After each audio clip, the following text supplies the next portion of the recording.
quick recap of last night's board meeting, 3-hour marathon. If you got a chance to watch, it wasn't on the Times News, but it'll be on the other video. The board actually was called to order and then had to recess for a second executive session because the first executive session was trying to hijack the board. We got to follow the law, guys, but we were able to prevent a violation of the Sunshine Act by having an actual second executive session concerning a litigation related to educational benefits of students. The district is spending tens of thousands of dollars on lawyers fighting special needs benefits. Doesn't make sense. Okay, second thing that was revealed in the executive session that is open public knowledge is the fact that the negotiations are being done by the administration. We as a board should be doing these negotiations. We should at least have a seat at the table. Face it, it's more than half our budget.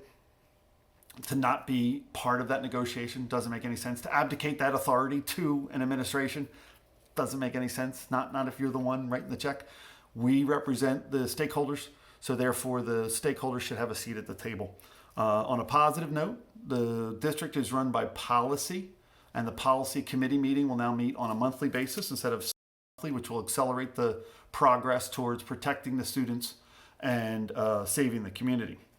Also on a positive note, we're going to hopefully end the aggressive tax collection process that was adopted a couple of years ago that was very aggressive to the point where if a person owed some money, they would get court fees and all sorts of things. And these were people that were already struggling to pay a couple $100s in taxes are now being added hundreds of dollars in aggressive tactics for collecting those taxes rather than just adding a small interest payment commensurate with what the board makes by having the money in the savings account. We should just charge those people the interest until we can get their money rather than adding $500, $600, $700, $800 worth of fees and court costs onto a $100 bill. Doesn't make sense.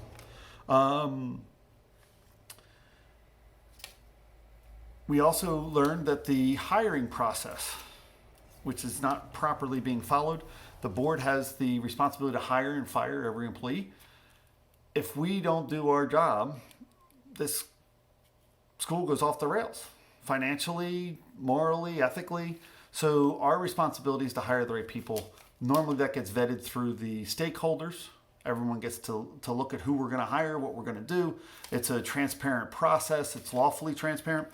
But the hiring process was revealed that it's a rubber stamper process. We're getting recommendations from locations that are not necessarily committee meetings where people would have a reasonable opportunity to comment. That responsibility to follow those procedures is being missed. On a sad note, a citizen stood up at the podium and mentioned that there was a drug incident requiring the ambulance to be called to the high school, and then that resulted in a lockdown of the high school. Then they mentioned that this was more than one recently. So we, as a board, don't even know this is going on. The lack of communication, the lack of respect to the board is bad. We have a subordinate administration that's supposed to be reporting to the board, and it's being missed. Also, in addition to that, a citizen got up at the podium and mentioned there was multiple bomb threats.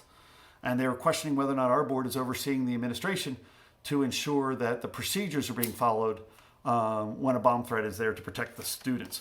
So there's a lot of things going on. We appreciate the opportunity to serve the district as public servants. We think we can fix this if we just follow the basic concept, answer the people, serve as public servants, follow the policy, follow the laws, and be as lawfully transparent as possible. Have a great night. Thank you very much. See you.